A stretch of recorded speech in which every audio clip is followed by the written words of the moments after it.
Sebelum saya mulai, saya harapkan kepada seluruh hadirin hadirat, khususnya ibu-ibu, tolong jangan ada yang ribut. Pasang hati, pasang kedua telinga, dan dengarkan sedikit nasihat yang ingin saya sampaikan. Acara Purwakarta mengaji, berarti acaranya ngaji ya, ngaji ya. Nah, berarti saya nggak ceramah ya, ngajar ya. Hah? Ya ngaji kan? Kita ngaji berarti ya. Siap ngaji?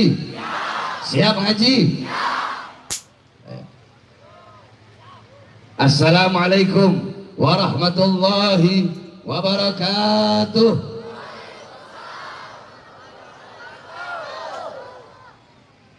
Alhamdulillah, alhamdulillahil qawiyyi sultanuh, al-wadihil burhanuh, al-mabsut fil wujud karamuhu wa ihsanuh. Allahumma salli wa sallim wa barik wa karrim wa azim ala nuril anwar wa sirril asrar wa tiryakil akhyar wa miftahi babil yasar sayyidina wa maulana Muhammadinil Mukhtar wa alihil athhar wa ashabihil akhyar adada ni'amillahi wa ifdalih, amma ba'd. Yang saya cintai, yang saya muliakan, segenap para alim ulama, segenap para habaib, para kiai, para asatid, para ajengan, para guru-guru, para tokoh masyarakat, segenap aparat pemerintah, wabil khusus guru kita yang baru saja menyampaikan nasihat-nasihatnya, mutiara-mutiara hikmahnya, yaitu akhuya Sayyiduna Al-Habib Muhammad bin Hussein Al-Abbas. Mudah-mudahan Allah panjangkan umur beliau, Allah sehatkan jasmani dan ruhani beliau, Allah permudah urusan dunia akhirat beliau, Allah perkuat langkah kaki beliau di dalam memimpin front persaudaraan Islam untuk menyebarkan dakwah amar ma'ruf dan nahi mungkar. Yang saya cintai, yang saya muliakan, guru kita bersama yang menjadi wasilah, yang menjadi perantara bagi kita untuk duduk di sini, yang menjadi perantara bagi kita untuk mengenal Allah, mengenal Rasulullah, mengenal Islam, mengenal iman, mengenal ilmu, mengenal amal, mengenal warok, mengenal khauf, mengenal khasyah, mengenal zuhud, mengenal ibadah, mengenal qanaah, mengenal mahabbah kepada Allah, mengenal mahabbah kepada Rasulullah, yang menjadi wasilah, yang menjadi perantara duduknya kita di sini menjadi hamba-hamba yang mulia dan dimuliakan oleh yang maha mulia, yaitu guru kita yang mulia Kiai Haji Muhammad Syahid Joban. Mudah-mudahan Allah panjangkan umur beliau, Allah sehatkan jasmani dan ruhani beliau, Allah permudah urusan dunia akhirat beliau, Allah perkuat langkah kaki beliau di dalam berdakwah dan berjuang di jalan Allah Subhanahu wa taala, sebagaimana beliau sebagai penyambung lidah baginda Nabi besar Muhammad, sebagai pewaris keilmuan baginda Nabi besar Muhammad, sebagai pemegang tongkat estafet perjuangan baginda Nabi besar Muhammad sallallahu alaihi wasallam. Karena al ulama warasatul anbiya, para ulama, para ustadz, para kiai, beliau-beliau adalah pewaris daripada keilmuan baginda Nabi besar Muhammad. Al ulama umanaur rasul, para ulama, para ustadz, para kiai, para guru-guru agama, beliau-beliau adalah para pemegang amanah Rasulullah yang dipercayakan oleh Rasulullah untuk apa? Untuk menyampaikan dakwah, untuk menyampaikan ilmu, dan untuk menyebarkan Islam. Dan khususnya yang saya cintai, yang saya muliakan, segenap hadirin hadirat, bapak-bapak, ibu-ibu, khususnya para pemuda-pemudi umat baginda Nabi besar Muhammad yang selalu dimuliakan oleh Allah Subhanahu wa taala. Saudara-saudara, sebelumnya saya mohon maaf, tadi saya udah bilang sama Kiai, saya seharusnya doa aja, karena saya dari udah seminggu nggak balik-balik. Saya habis ceramah dari Kepulauan Sula, itu tanggal berapa itu? Akhir-akhir September ya, akhir September. Dari Sula, dari Kepulauan Sula, saya ke Ternate, dari Ternate Makassar, Makassar ke Manado, Manado Surabaya. Habis ceramah di Surabaya, besoknya di Madura, besoknya lagi di Surabaya. Dari Surabaya saya balik ke Jakarta. Malamnya saya ceramah di Jakarta, besoknya tanggal 30 saya berangkat ceramah di Bima. Besoknya tanggal 1 saya ceramah di Sape. Kemudian besoknya lagi tanggal 2 saya pergi ke Labuan Bajo. Terus besoknya lagi tanggal 4 saya pulang. Tanggal 5 kemarin saya langsung ceramah di Karawang dan Cikarang. Tanggal 6 saya langsung ceramah di Bandung Kota dan di Bandung Barat. Langsung kemarin malam saya ceramah di Ciamis. Sekarang saya ceramah di sini. Jadi pengakhirannya capeknya di sini, jadi nggak bisa lama-lama.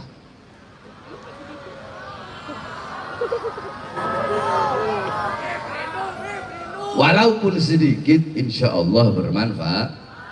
Nah, makanya saya bilang tadi diam dan dengarkan sedikit nasihat yang ingin saya sampaikan.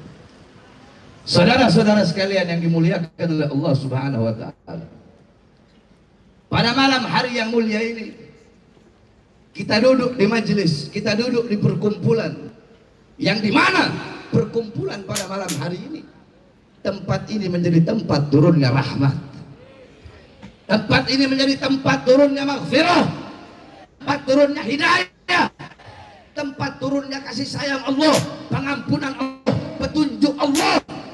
Kenapa? Karena duduknya kita di sini untuk menuntut ilmunya Allah Subhanahu wa Ta'ala.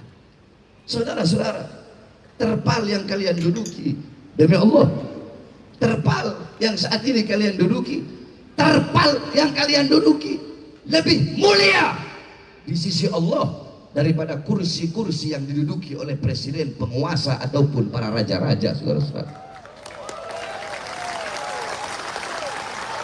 Loh, Beb, kok bisa? Iya, bisa. Sayyidina Umar bin Khattab radhiyallahu anhu, beliau berkata, Inna Allah lam yahluk fi wajhil ardi turaban afdal min majlisil ilm. Allah tidak pernah menciptakan di muka bumi sejengkal tanah yang lebih mulia selain daripada tanah yang digunakan untuk mengaji, tanah yang digunakan untuk menuntut ilmunya Allah Subhanahu wa Ta'ala. Tidak ada tempat yang lebih mulia selain daripada tempat yang digunakan untuk menuntut ilmunya Allah Subhanahu wa Ta'ala. Al-Imam Abu Aswad Ad-Du'ali radhiyallahu anhu, apa kata beliau? Laisa syai'un a'azza minal ilm. Tidak ada sesuatu apapun yang lebih mulia, yang lebih agung, yang lebih utama selain daripada ilmu. Maksudnya apa? Ilmu itu sendiri, orang-orang yang berilmu dan orang-orang yang mencari ilmu. Kita duduk di sini, kalian duduk di sini, berkumpul bersama para ulama, para kiai, para ustadz, berkumpul bersama para habaib, dzurriyyah Nabi Muhammad SAW. Apa kata Rasulullah? Man jalasa aliman faka'annama jalasani. Man jalasa aliman faka'annama jalasani fi dunya. Faman jalasani fid dunya ajlastuhu ma'i yaumal qiyamah. Apa kata Rasulullah? Siapa orang yang duduk bersama satu orang alim? Ini duduk berkumpul bersama satu orang alim. Bagaimana kalau duduk berkumpul bersama ulama, bersama orang-orang alim? Kata Rasulullah, barang siapa yang duduk bersama orang alim, seakan-akan dia duduk bersama denganku di dunia. Dan barang siapa yang duduk denganku di dunia, di akhirat akan aku dudukkan dia bersamaku. Ajlastuhu, kata Rasulullah. Rasulullah memakai bahasa ajlastuhu ma'i yaumal qiyamah. Aku dudukkan dia.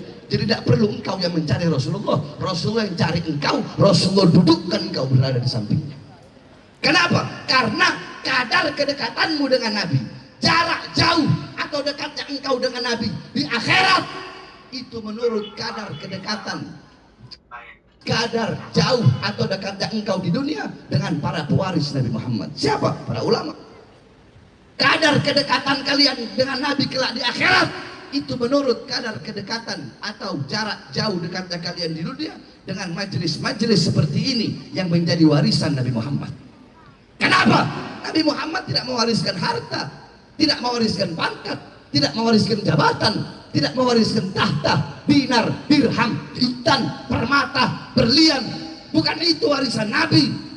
Warisan Nabi majelis-majelis ilmu seperti pada malam hari ini, sehingga di dunia engkau dekat dengan ulama, dekat dengan para ustadz, dekat dengan para kiai, dekat dengan para habaib, dekat dengan majelis ilmu, dekat dengan majelis zikir, dekat dengan majelis sholawat.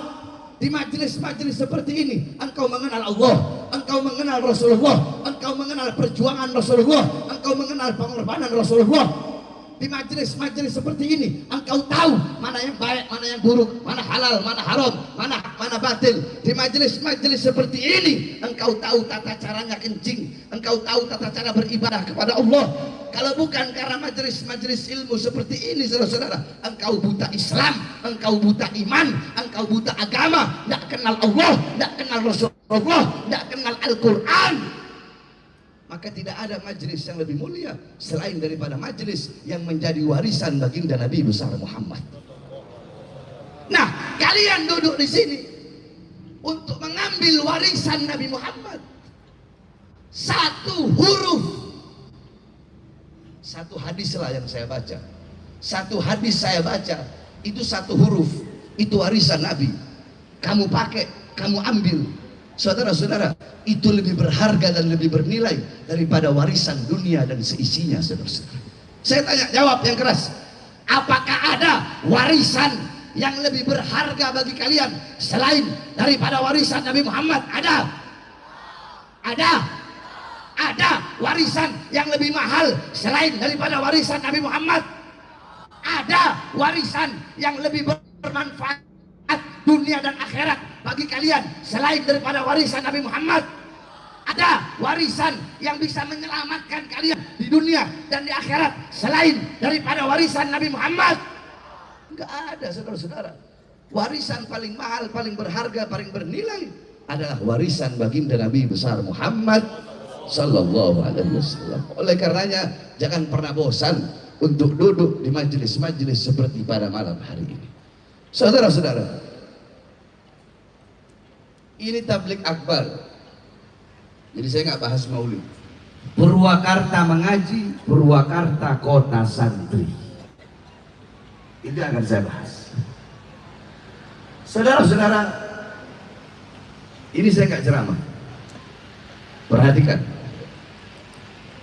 Hadirin sekalian yang dimuliakan oleh Allah Subhanahu wa taala. Kalau yang namanya santri pasti ada guru.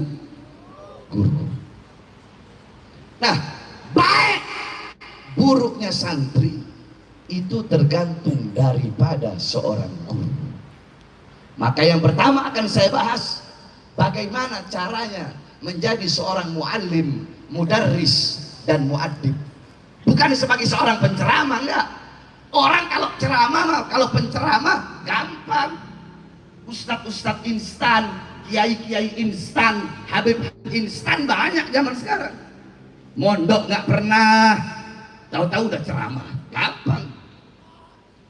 Tapi kalau muallim, muaddib, mudarris, dia pengajar, pasti dia bisa ceramah. Tapi kalau penceramah belum tentu dia bisa ngajar. Paham? Paham? Nah, bagaimana caranya bagi seorang guru untuk bisa mendidik santri? Pertama, seorang guru tersebut harus memiliki hati yang ikhlas di dalam mengamalkan dan menyampaikan ilmu kepada muridnya tersebut. Loh, kok bisa, Beb? Ya. Ala inna fil jasadi mudghatan idza saluhat saluhal jasadu kullu wa idza fasadat fasadal jasadu kullu ala wahyal. Wah, yang santri kayaknya perempuan ini, bukan yang laki. Kalau di sini nggak ada santri, saya nggak bahas santri ini. Di sini santri semua nggak? Pleret ini yang saya tahu, pleret tempatnya santri. Hah? Masa yang jawab? Ayo, ala inna fil, ikut saya, ala. Kurang keras, ala. Inna fil jasadi mudghatan idza saluhat saluhal jasadu kullu Wa idza fasadat fasadal jasadu kullu. Ala wahyal galab. Ketahuilah, kurang keras, ketahuilah, ingatlah, di dalam tubuh kita ada segumpal daging.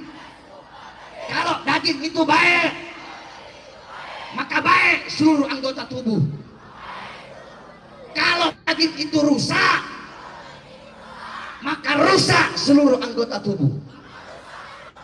Ketahuilah, ingatlah, daging itu adalah hati. Paham? Jadi biar manis ya pulang ke dia bawa ilmu. Paham siap? Ya pulang dari sini bawa ilmu, jangan nggak bawa apa. Jadi kata Rasulullah apa? Dalam diri kita manusia ini ada segumpal daging. Kalau daging itu baik, seluruh anggota tubuh bakal baik. Kalau daging itu rusak, seluruh anggota tubuh bakal rusak. Apa daging itu? Kurang keras apa? Apa? Hati ini roksul jawareh. Hati ini adalah kepala daripada seluruh anggota tubuh. Bawahir wal bawatin. Baik anggota tubuh tohir atau anggota tubuh batin. Itu kepalanya hati, pemimpinnya hati. Idza taghayyarur ru'us, taghayyarul mar'us. Kalau pemimpinnya rusak, maka yang dipimpin pun akan rusak. Jadi kalau hati udah rusak, maka seluruh anggota tubuhnya bakal rusak, saudara-saudara. Nah, pertanyaannya, baik buruknya hati itu tergantung dari apa? Kan itu pertanyaannya. Benar nggak? Ini kita lagi ngaji, sekali lagi. Ini kita lagi ngaji. Tahu baik buruknya hati dari mana? Tahu? Tahu? Hah? Enggak? Kalau nggak tahu, saya kasih tahu. Kalau tahu, saya kasih tahu. Nggak tahu? Baik buruknya hati tergantung dari makanan yang masuk, saudara-saudara. Sebab kenapa? Hati itu dia tumbuh dari makanan. Kalau yang masuk nafkah halal, ya, nafkahnya halal, nafkah thayyibah. Yang masuk adalah nafkah-nafkah yang halal, dari cara yang halal, makanan yang halal, makanan yang baik, minuman yang halal, minuman yang baik. Hatinya tumbuh dari hati yang baik, sehingga ketika hati itu memompa darah ke mata, matanya akan memandang perkara-perkara yang baik. Ketika hati itu memompa darah ke telinga, telinganya akan mendengarkan hal-hal yang baik, akan mendengarkan nasihat Al-Quran, mendengarkan zikir, tahlil, tahmid. Ketika hati itu memompa darah ke lidah, lidahnya akan berkata yang baik, berkata yang jujur, berkata yang benar. Ketika hati itu memompa darah ke tangan, tangannya akan melakukan hal-hal yang baik, menolong orang, memberi makan orang yang kelaparan, memberi pakaian orang yang telanjang. Ketika hati itu memompa darah ke kaki, kakinya akan melangkah ke tempat-tempat yang baik. Begitupun sebaliknya, saudara-saudara. Makanya lihat bagaimana waroknya ulama-ulama zaman dulu, bagaimana waroknya guru-guru zaman dulu. Al-Imam An-Nawawi radhiyallahu anhu, Sahibul Majmu', beliau yang bikin kitab Majmu', Syarah Muhaddab. Kitab Muhaddab itu kitabnya Al-Imam Syairazi, disarahkan oleh beliau, namanya kitab Al-Majmu'. Beliau juga yang ngarang kitab Minhajul Talibin. Nah, Al-Imam An-Nawawi, beliau tidak pernah mau makan apel, tidak pernah mau makan apel yang berasal dari daerah beliau. Kenapa? Karena apel-apel yang ada di daerah beliau itu ditanam di lahan-lahan milik pemerintah. Coba bayangkan. Al-Imam Sufyan As-Tsauri, siapa yang nggak kenal beliau? Selama bertahun-tahun Imam Sufyan As-Tsauri, beliau nggak mau minum air Zam-Zam. Padahal minum air Zam-Zam hukumnya sunnah. Ditanya, ya Imam, kenapa kau tidak mau minum air Zam-Zam? Apa jawab beliau? Andaikan saya punya gayung sendiri. Maksudnya, andaikan saya punya gayung sendiri. Maksudnya apa ya Imam? Gayung yang disediakan di sumur Zam-Zam adalah gayung milik sultan, milik penguasa. Makanya saya tidak mau minum. Andaikan saya punya gayung sendiri, pasti saya akan minum air zam-zam tersebut. Ini baru namanya warok. Bagaimana waroknya? Al-Imam Syirazi, beliau tidak pernah mau makan sayuran yang berasal dari Damaskus. Kenapa? Karena sayuran-sayuran yang berasal dari Damaskus itu ditanam di lahan-lahan yang tidak ada kepemilikannya. Jadi yang syubhat saja beliau jaga, apalagi yang haram. Imam Hanafi, siapa yang nggak kenal Imam Hanafi? Selama 7 tahun beliau nggak mau makan kambing. Kenapa? Semenjak kambing milik Baitul Mal di Kufah hilang, selama itu beliau nggak mau makan kambing. Kenapa? Karena beliau takut kalau beliau makan kambing, ternyata kambing yang beliau makan itu adalah kambing milik Baitul Mal di Kufah yang hilang. Sampai beliau nanya ke tukang kambing, biasanya kambing itu umurnya berapa lama? Ya paling 7 tahun ya Imam. Maka selama 7 tahun beliau tidak makan kambing, sampai benar-benar hati beliau yakin kambing milik Baitul Mal yang hilang itu telah mati, baru beliau mau makan kambing.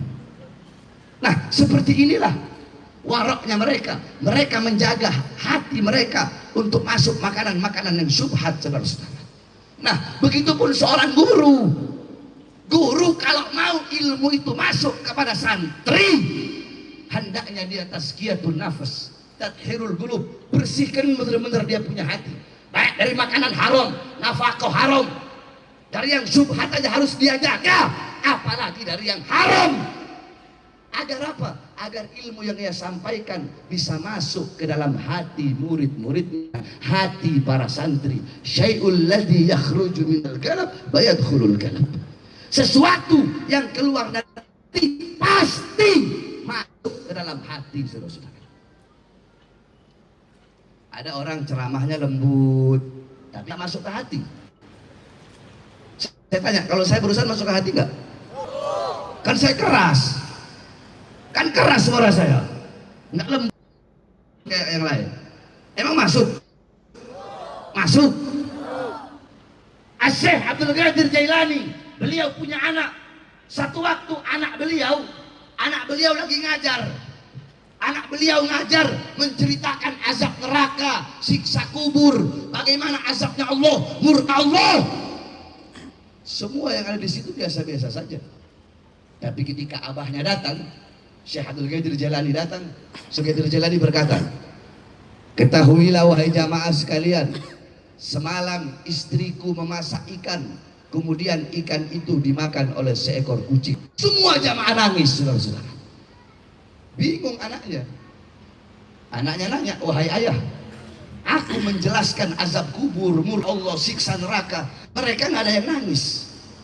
Tapi waktu ayah menjelaskan, ayah cuma ngomong, semalam istriku memasak ikan, kemudian ikan itu dicuri oleh kucing. Mereka semua nangis. Apa ini yang terjadi? Apa kata Syekh Abdul Qadir Jailani? Engkau menyampaikan tadi bukan dari hati, makanya tidak sampai ke hati mereka. Tapi aku, walaupun hanya mengucapkan kalimat-kalimat itu, tapi yang aku sampaikan dari hati, sehingga sampai ke dalam hati mereka. Jadi ini yang pertama. Yang pertama, seorang guru harus menyampaikan ilmu itu benar-benar ikhlas dari hati. Seorang guru, karena santri sama guru akan pernah bisa dipisah. Seorang guru harus benar-benar bisa menghidupkan pondok pesantren. Jangan cari hidup dalam pondok pesantren. Seorang guru harus menghidupkan dakwah, menghidupkan ajaran Islam, bukan mencari hidup dalam dakwah dan mencari hidup dalam ajaran Islam. Paham? Ya, ini guru dulu, baru nanti saya bahas santrinya bagaimana kepada guru. Ini yang pertama. Paham? Jadi yang pertama apa? Paham dong. Yang pertama apa? Iya, guru itu harus apa? Hatinya harus ikhlas. Udah ya? Paham? Yang kedua, agar bisa menciptakan, melahirkan santri-santri yang berkualitas, seorang guru harus memberikan pemahaman ilmu sesuai kapasitas bagi si murid untuk menerima ilmu-ilmu tersebut. Paham nggak? Jadi si guru ini kalau lagi mau ngajar, dia itu harus menyampaikan sesuai dengan kapasitas si murid ini untuk menerima ilmu itu. Jadi jangan seumpama anak kelas 3, anak kelas 1, dia memberikan pemahaman dengan pemahaman yang harusnya dia berikan kepada anak kelas 3. Ya nggak nyambung. Nyambung nggak? Saya kasih contoh, mau? Oke. Anggap sebelah sini anak kelas 1. Ya, sebelah sini kelas berapa? Kelas 1. Nanti kalian lihat. Perhatikan, hadisnya sama, cuma cara saya menyampaikannya itu berbeda. Ini anak kelas 1. Bismillahirrahmanirrahim. Qala Rasul sallallahu alaihi wasallam, "Innamal a'malu binniyah wa innamal likulli imri'in ma nawa. Faman kanat hijratuhu ila Allah wa rasulih, fa hijratuhu ila Allah wa rasulih. Faman kanat hijratuhu ila dunya yusibuha aw imra'atin yankihuha, fa hijratuhu ila ma hajara ilaih." Itu hadis semua kita tahu. Saya jelaskan ke anak kelas 1. Anak-anak, ketahuilah innamal a'malu binniyat. Segala amal perbuatan itu tergantung pada niat. Perbuatan kalian, amal kalian, ibadah kalian tergantung pada niat. Allah Subhanahu wa taala lebih dulu melihat niat seseorang daripada amal. Bukan berarti Allah nggak melihat amal. Allah melihat amal, tapi Allah lihat niat dia dalam beramal itu apa. Itu yang lebih dulu, baru Allah lihat amalnya.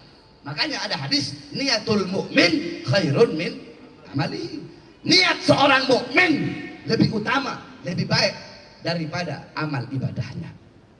Maka niatkan segala sesuatu karena Allah dalam melakukan hal apapun. Perkara-perkara mubah, kalau kau niatkan karena Allah, kau akan mendapatkan pahala. Saya tanya, makan dapat pahala nggak? Enggak. Tapi kalau kalian makan, ya Allah saya niat makan agar saya kuat untuk beribadah. Niat untuk ibadah, makan kalian dapat pahala. Mandi dapat pahala nggak? Kecuali mandi sunnah Jumat, mandi wajib. Tapi kalau kalian mandi setiap hari, kalian niat, saya niat mandi agar badan saya segar untuk beribadah. Mandi kalian dapat pahala. Tidur, ya Allah saya tidur, saya mau niat agar untuk mengistirahatkan badan saya, agar bangun saya bisa kuat untuk beribadah kepadamu. Tidurmu dapat nilai ibadah. Jadi semua tergantung daripada kau punya niat. Itu penjelasan saya kepada anak kelas 1. Paham nggak yang kelas 1? Sekarang naik tingkatan kelas 2. Nah ini kelas 2 nih ya. Kelas 2, perhatikan hadisnya tetap sama. Innamal a'malu binniyah wa innamal likulli imri'in ma nawa. Faman kanat hijratuhu ila Allah wa rasulih, fa hijratuhu ila Allah wa rasulih. Ketahuilah wahai anak-anakku, sesungguhnya segala amal perbuatan tergantung pada niat. Dan seseorang akan mendapatkan balasan sesuai dengan niatnya. Jikalau engkau niat karena Allah, maka Allah yang akan memberikan balasan. Apa balasan dari Allah? Rahmat, kasih sayang, pahala, sorga. Apa balasan dari Rasulullah? Syafaat. Rasulullah di akhirat akan memberikan syafaat. Maka niatkan segala sesuatu untuk beribadah kepada Allah. Niatkan segala sesuatu untuk niat yang baik. Niat karena Allah, niat karena Rasulullah. Niat yang baik itu sebelum engkau melakukan kebaikannya, maka engkau telah mendapatkan pahala daripada niat itu. Satu contoh, nanti malam saya mau niat sholat tahajud, belum melakukan sholat tahajud, tidak dapat pahala duluan. Pahala apa? Pahala niat. Kalau melakukan sholat tahajudnya dia lakukan, maka dia mendapatkan pahala. Pahala apa? Pahala amal. Jadi dia dapat 2 pahala. Andaikan dia tidak jadi karena unsur, tetap dia dapat pahala. Pahala apa? Pahala nih. Makanya dulu ada Imam Al-Habib Ahmad Al-Muhdar. Beliau itu setiap mau berangkat ke warung, ke tokonya, itu beliau punya notes, buku catatan. Di situ beliau tulis 100 niat yang baik. Hari ini saya mau sedekah, hari ini saya mau sholat sunnah di masjid ini, hari ini kalau ada duri di jalan saya mau angkat, hari ini. Beliau bikin 100 niat yang baik. Tapi kan nggak mungkin semuanya beliau lakukan, paling hanya 10, 15. Tetapi beliau mendapatkan pahala dari semua apa-apa yang beliau niatkan tersebut. Jadi niatkan segala sesuatu dengan niat yang baik. Agar apa? Agar engkau mendapatkan balasan dari Allah. Sebab nanti banyak orang-orang kelak di akhirat, mereka datang kepada mereka berkata, ya Allah, aku sholat karenamu ya Allah. Apa kata Allah? Kata, bohong kamu, dusta kamu. Kamu sholat bukan karena aku. Kamu sholat agar orang bilang kamu beribadah. Kamu sholat agar orang bilang kamu rajin sholat. Niat kamu bukan aku, kata Allah. Maka kamu tidak mendapatkan apa-apa dari aku. Maka bisakah kamu mendapatkan pahala daripada orang yang kamu tujukan untuk kamu ibadah itu? Kamu niat sholat untuk dipuji orang, apakah bisa orang itu kelak di akhirat memberikan balasan kepadamu? Gak bisa. Sama nggak penjelasan untuk anak 1 dan anak kelas 2? Sama nggak? Lebih tinggi mana? Sekarang mau yang kelas 3? Mau yang kelas 3? Mau nggak? Saya mau ngaji. Mau? Kalau ke kelas 3 beda lagi. Saya bawa hadis yang tadi, innamal a'malu binniyat sampai akhir. Tapi sebelum saya jelaskan, saya bilang ini hadis asbabul wurudnya. Ada asbabul wurud.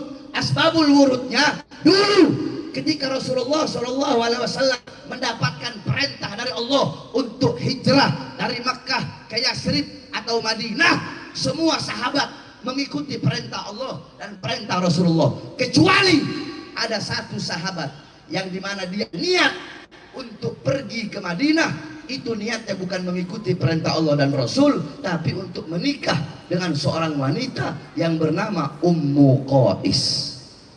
Makanya laki-laki tersebut diberi lakop Muhajir Ummu Qais, orang yang berhijrah karena Ummu Qais. Ketika Rasulullah mendengar hal tersebut, langsung Rasulullah marah. Langsung Rasulullah sampaikan hadis tersebut. Innamal a'malu binniyat. Segala amal perbuatan itu tergantung pada niat. Dan setiap orang akan mendapatkan sesuai dengan apa yang ia niatkan. Faman kana, perhatikan kata-kata ini. Faman kana hijratuhu ilallah wa rasulih. Siapa orang yang hijrahnya karena Allah dan Rasul. Apa maksudnya hijrah? Hijrah di sini mewakili amal-amal ibadah yang lain.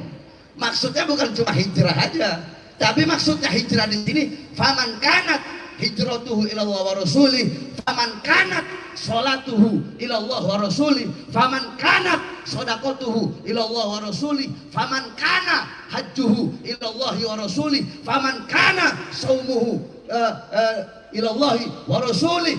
Jadi hijrah di sini mewakili seluruh amal-amal ibadah yang lain.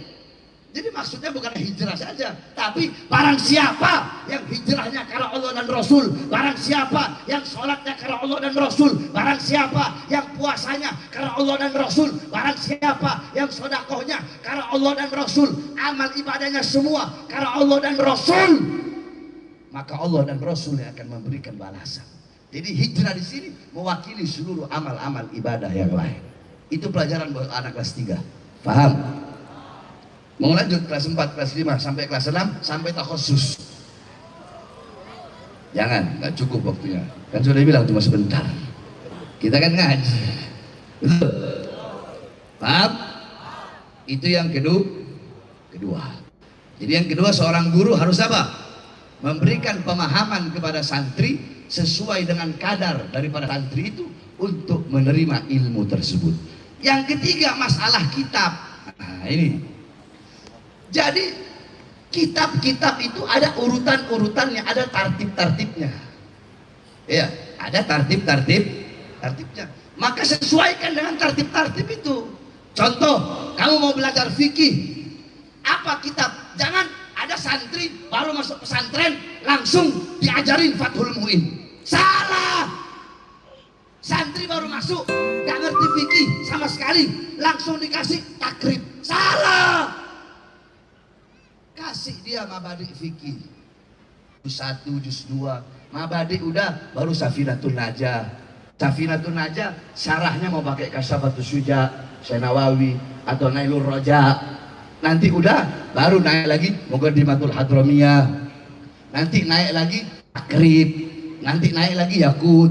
Nanti naik lagi Fathul Muin. Naik lagi Umdatus Salik. Terus naik lagi Minhajul Talibin Imam Nawawi. Naik lagi Ar-Risalah Ibn Mukri. Atau kalau mau lebih detail lagi Al-Wajiz Al-Wasid Imam Ghazali yang langsung ke Al-Um. Jangan santri baru masuk langsung dikasih Imriti, salah. Santri baru masuk langsung dikasih Alfiyah, salah. Santri baru masuk kasih dia Awamil, kan begitu tertibnya, bener nggak? Habis Awamil baru Jurumiyah, habis Jurumiyah Mutamimah, Imriti, bisa dibarengin tuh sama Alfiyah atau nggak Kawakib. Nanti syarahnya tinggal syarah Ibn Agil atau syarah-syarah yang lain. Begitupun dalam ilmu-ilmu yang lain. Pelajari semua ilmu hadis, mustalah hadis, takhrij hadis, ilmu tarjih wa ta'dil, ilmu tafsir, ada tafsir bil ra'yi, ada tafsir bil dirayah, ada tafsir bil ma'thur, nahwu, sharaf, i'rab, i'lal, insya, balaghah, bayan, ma'ani, mantiq, arud, syair, lughah, sirah, tarikh. Pelajari itu semua agar benar-benar menjadi santri, bukan cuma bisa ceramah doang. Kalau cuma bisa ceramah ya, panggil kemari badut yang nggak ngerti apa-apa. 1 minggu ikut saya ajari dia, 1 minggu dia bisa langsung jadi penceramah. Jadi santri itu nggak begitu, saudara-saudara. Santri itu kau harus benar-benar belajar. Kau harus telan pahitnya belajar. Kau harus telan pahitnya menuntut ilmu. Bukankah Imam Syafi'i berkata dalam diwannya, siapa yang nggak tahu? Kalau santri pasti tahu diwan ini, pasti tahu perkataan ini. Man lam yaduk dzullat ta'allumi sa'atan tajarra'a fi dzullil jahli tula hayati. Man lam yaduk dzulla au burra, barang siapa yang tidak menelan, tidak merasakan pahitnya, hinanya menuntut ilmu sesaat, maka dia akan menelan pahitnya, hinanya, bodoh seumur hidupnya. Berarti Imam Syafi'i mengajarkan kalau jadi santri itu nggak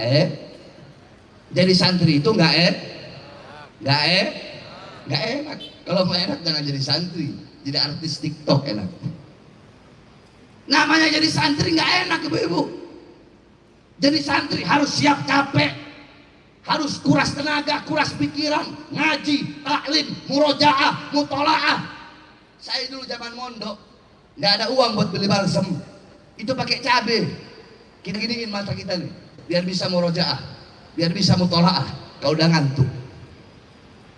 Bagaimana para ulama-ulama zaman dulu? Al-Imam Jarir ibn Hashim selama 15 tahun beliau belajar di bawah cahaya bulan. Kenapa? Nggak punya uang untuk beli lentera. Para ulama-ulama ahli nahwu zaman dulu dalam kitab Indahul Ruwat ala Anba'in Nuhat dijelaskan, ulama ahli nahwu zaman dulu kalau mau belajar mereka masuk ke dalam jadi kalau mau ke rumah gurunya itu, seumpama rumah gurunya di sana, mereka itu harus masuk kayak lubang, kayak goa, mereka harus masuk ke goa tersebut.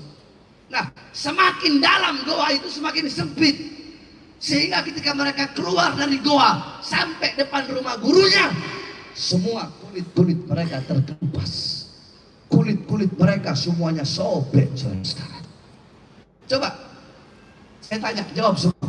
Ketika kalian pengen menikmati keindahan gunung, apakah kalian tidak lelah untuk mendakinya? Capek nggak daki gunung?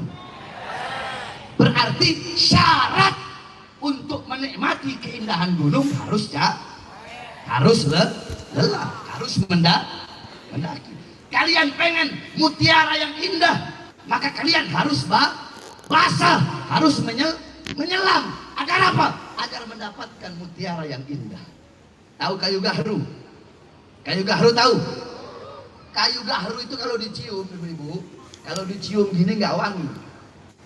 Kayu gahru kalau dicium nggak wangi. Tapi kalau kayu gahru itu dikasih bara, dia berjumbu dengan bara, dia rela menahan panasnya sang bara, baru wanginya tersebar, baru wanginya tercium. Begitupun para penuntut ilmu. Apa kata Abdullah bin Mas'ud? Dalaltu taliban fa'azastu matluban. Aku hina ketika mencari ilmu, aku hina ketika menjadi pencari, kemudian aku mulia ketika aku menjadi orang yang dicari ilmunya. Jadi gak ada orang ngaji jadi santri enak, itu gak ada, saudara. Jadi santri harus siap capek, siap lelah, ya, siap dalam semuanya. Nah, santri, jikalau kalian pengen dapat ilmu, dengan apa? Belajar. Al ilmu bita'allum. Ilmu didapatkan dengan belajar. Laisal mar'u yuladu aliman. Tidak ada seseorang dilahirkan dalam keadaan berilmu. Nggak ada. Bapak ente kiai, kakek ente kiai, bapak ente ustad, kakek ente ustad. Kenapa? Beliau belajar. Ente walaupun anak kiai, walaupun anak ustad, walaupun anak habib, tapi kalau nggak belajar, maka nggak bisa jadi orang yang berilmu. Karena ilmu didapat bukan dengan garis keturunan. Ilmu didapatkan hanya dengan belajar. Banyak orang berilmu, banyak alumni-alumni pondok pesantren. Kamin syajarin laisa bimusmirin. Berapa banyak daripada pohon-pohon, tetapi sedikit yang berbuah. Banyak orang berilmu, banyak alumni pondok pesantren, tapi sedikit yang dimana ilmunya bermanfaat dan barokah. Kenapa? Karena mereka nggak tahu cara dapat barokah ilmu itu dari mana.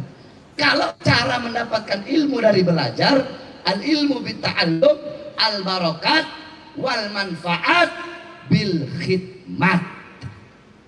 Barokahnya ilmu, manfaatnya ilmu bisa kalian dapatkan dengan khidmat kepada guru.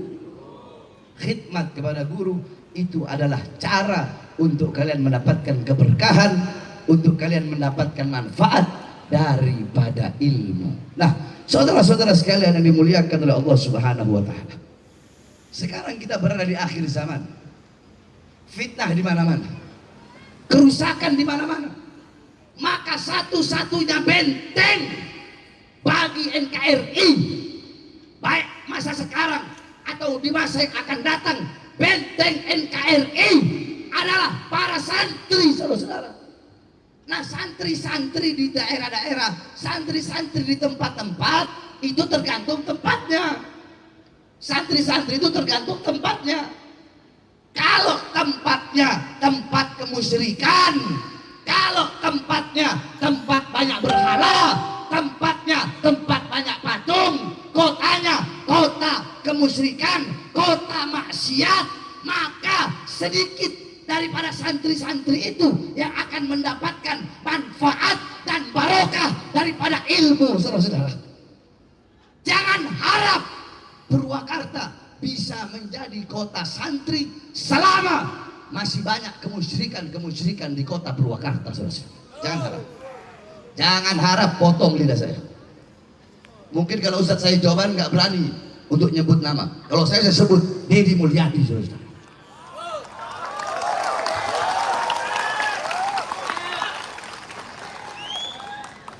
Kenapa Jokowi aja saya sebut, apalagi Deddy?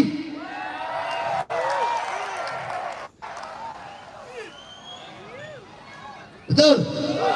Betul? Betul? Saya nggak ada urusan, saya nggak ada urusan. Nggak ada urusan saya. Iblis saya makan kok. Deddy lagi. Dengar-dengar mau nyalon gubernur dia. Mau nyalon dia ya, dengar-dengar. Kalau dia sampai jadi gubernur, kemarin Purwakarta jadi kota kemusyrikan. Kalau dia sampai jadi gubernur Jawa Barat, maka Jawa Barat akan dia bikin jadi apa? Jadi daerah yang penuh dengan kemusyrikan, saudara-saudara. Makanya yang kayak begitu harus ditumbang, harus ditumbang. Bodoh amat, terserah. Kalian mau bilang saya pakai, terserah. Kenapa? Saya tidak rela. Saya bukan orang Jawa Barat, saudara-saudara. Saya orang Sulawesi, tapi saya tinggal di Jawa Barat. Di mana saya ditinggal, di situ saya junjung, saudara-saudara. Di mana saya tinggal, jangankan tinggal, di mana kaki saya berpijak, maka di situ semua adalah saudara-saudara saya. Siapapun mereka, siapapun agamanya, apapun rasnya, apapun sukunya, apapun warna kulitnya, selama kaki saya menginjakkan kaki, kaki saya menginjak di tanah Indonesia, dimanapun wilayahnya, dimanapun kabupatennya, dimanapun kotanya, dimanapun daerahnya, maka saya akan berada di pihak rakyat untuk membela rakyat sampai titik darah penghabisan, saudara-saudara. Allahu Akbar. Siap lawan kemusyrikan, siap lawan kemusyrikan, siap lawan kemusyrikan. Allahu Akbar. Enak aja mau jadiin Purwakarta kota kemusyrikan, udah dijadiin malah. Jangan. Purwakarta kota apa? Banyak anak buahnya, nggak ada urusan. Bahkan nggak ada urusan. Barmen Smith nggak ada urusan. Saya udah gak ada urusan, saya gak peduli. Saya mau masuk penjara kayak udah gak ada urusan. Masuk penjara, masukin saya penjara. Pulang dari sini penjarakan saya. Saya gak ada urusan, saudara. Mau masuk penjara, ya saya 13 kali masuk penjara. Keluar masuk, keluar masuk, keluar masuk, keluar masuk. Kenapa? Karena saya membela rakyat. Yang saya bela rakyat yang susah, rakyat yang kelaparan, rakyat yang ditipu, rakyat yang dibohongi, rakyat yang tidak disejahterakan. Itu yang saya bela, sehingga saya keluar masuk penjara. Makanya bagi saya sudah bosan, saya sudah muak melihat ketidakadilan bagi rakyat, melihat penyengsaraan rakyat, melihat penyesatan rakyat, melihat kesewenang-wenangan pemerintah kepada rakyat. Makanya saya sudah bosan, saya tidak peduli mau kalian penjarakan, mau kalian tembak, mau kalian racun, mau kalian bunuh, saya tetap akan tegak berdiri, berada di pihak rakyat, membela rakyat sampai titik darah penghabisan, saudara-saudara. Siang keluar penjara, malam ceramah, besoknya ditahan lagi. Jadi jangan ancam saya dengan penjara, jangan ancam saya dengan penjara, jangan ancam saya dengan kematian. Karena bagi saya, mati untuk bangsa, mati untuk agama, mati untuk rakyat, kematian itu adalah hari raya bagi saya, saudara-saudara. Jangan pernah ancam kami. Jiwa kami, jiwa pejuang, dimanapun diletakkan, tetap kami akan bertahan. Kami tidak peduli seberapa besar ancaman, hukuman, tuntutan, kami tidak peduli. Penjara yang kalian anggap menakutkan, bagi kami adalah permainan. Penjara yang kalian anggap neraka, bagi kami adalah sorga. Kami tetap akan menegakkan kepala.